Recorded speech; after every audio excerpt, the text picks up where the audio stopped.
Twitter owner Elon Musk says he is for free speech.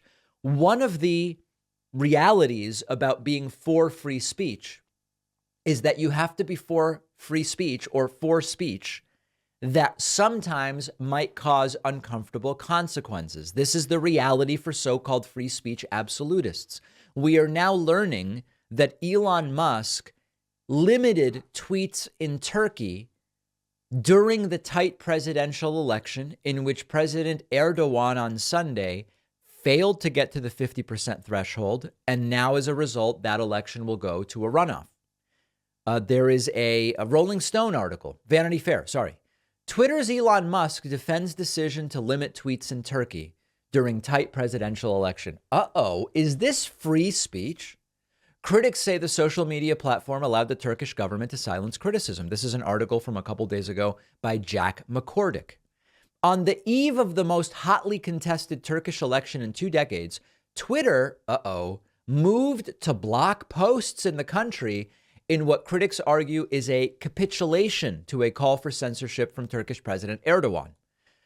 In response to legal process and to ensure Twitter remains available to the people of Turkey, we have taken action to restrict access to some content in Turkey today. A second tweet said the restricted content would be visible to the rest of the world. As we know, and as the Vanity Fair article explains, during his 20 years as president, Erdogan has methodically tightened his grip on power, undermining key democratic institutions. Adam Schiff, former guest on this program, tweeted, the day before a critical election in Turkey, Twitter appears to be acquiescing to the demands of the country's autocratic ruler Erdogan and is censoring speech on the platform. Given Twitter's total lack of transparency, it is hard to avoid the conclusion that Musk's promises of free speech have again fallen away. Twitter didn't say which accounts it restricted, but Turkish Minute reported the censored accounts include Kurdish businessman Mohammed Yakut, who claimed Erdogan staged a 2016 coup attempt, and investigative journalist Severi Guven, who reports on corruption in the country. Quote, it's a disgrace to democracy and freedom of expression that Twitter has caved to Erdogan. Saturday, Elon Musk, Twitter CEO and self-proclaimed free speech absolutist, defended the restriction. Musk said, did your brain fall out of your head? Responding to Matthew Iglesias. The choice is have Twitter throttled in its entirety or limit access to some tweets. Which one do you want?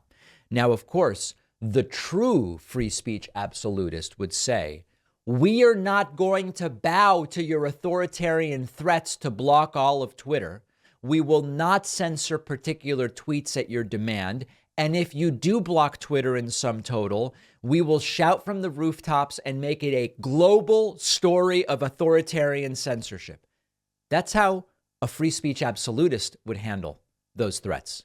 But Elon Musk said, all right, we'll limit the content that Erdogan wants limited. Sadly, this is too common among those who claim that they are for free speech. And we've talked about it before with the MAGA people. Free speech, free speech, free speech. Oh, force Twitter to publish my COVID disinformation. Otherwise, they're bad, and we will try to restrict them or in some persecute them in the court of public opinion or potentially even legally. Well, then you're not really for the free speech of that corporation, are you? Now, is it Twitter's right to restrict access to whatever they want? Sure. No one's denying that. What we're talking about is the selective application of so-called free speech absolutism from self-proclaimed free speech heroes like Elon Musk. We'll continue to cover it.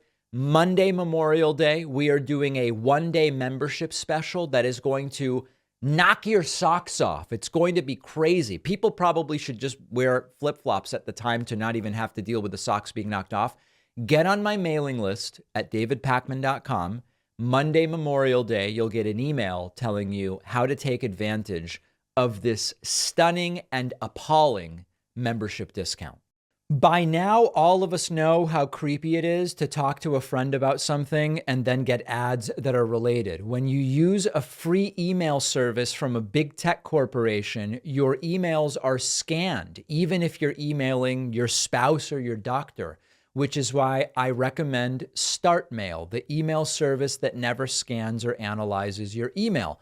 Our sponsor, StartMail, also lets you create unlimited email address aliases, so you don't even have to give out your real email address. This protects you from spam and phishing attacks. Phishing attacks are becoming way more sophisticated with the rise of ChatGPT, by the way. StartMail lets you encrypt any email you send, even if the recipient isn't using encryption. Unlike the big tech email services who store even your deleted emails, when you delete an email in StartMail, it is gone. Migrating from your current email service to StartMail is just a few clicks.